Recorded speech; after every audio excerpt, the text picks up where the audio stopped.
Hey there, thread bangers. This is Allison down here in Brazil, also known as Akutyger on the forum. And today I'm going to show you how to make a fun little ruffle scarf out of scraps of anything. Essentially, you can use any kind of scraps that you have laying around. These scraps came from an old shirt and an old skirt that a friend gave to me. She didn't want them anymore, and I didn't particularly want them either, so I'm just going to repurpose them to make this fun little scarf. So basically, to make this scarf, I'm going to start out with my two piles of scraps. These scraps are, of equal size, but yours don't have to be. You can use any size that you want.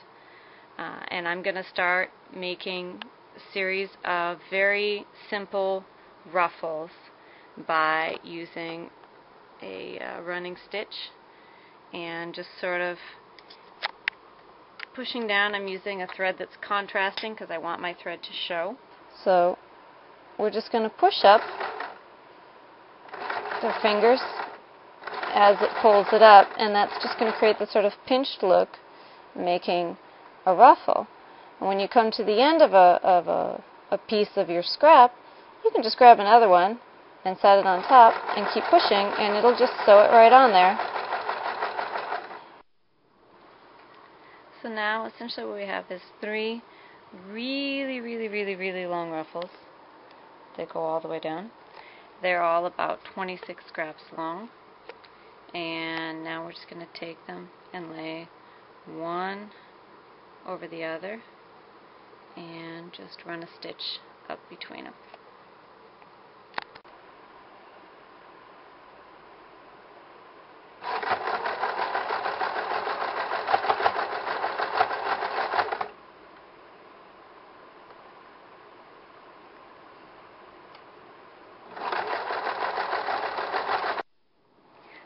Okay, now that we've sewn these two ruffles together, and there are some holes in between, that's okay, it gives some personality. Now we're going to put the ruffle number 3 and sew it together, just as we did before.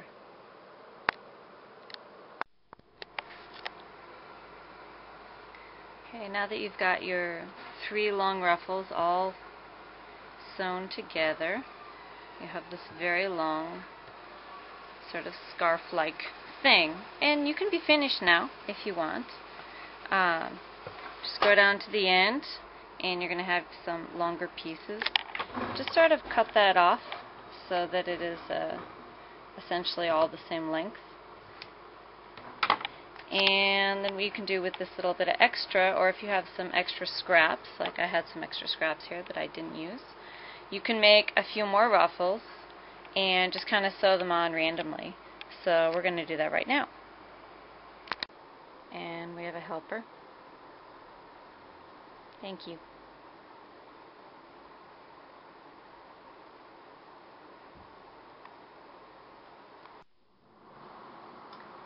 So basically now we're done. I took some of the extra ruffles, I sewed them on the end, put a couple of random ruffles in the middle, and now we have this very nice long ruffly scarf, which hopefully all of you guys, where it's cold right now, you can make one and it'll keep you warm. In the meantime, I don't know what I'm really going to do with it since it's pretty toasty down here, but I hope this is an easy project for you guys to try, and I hope you enjoyed it.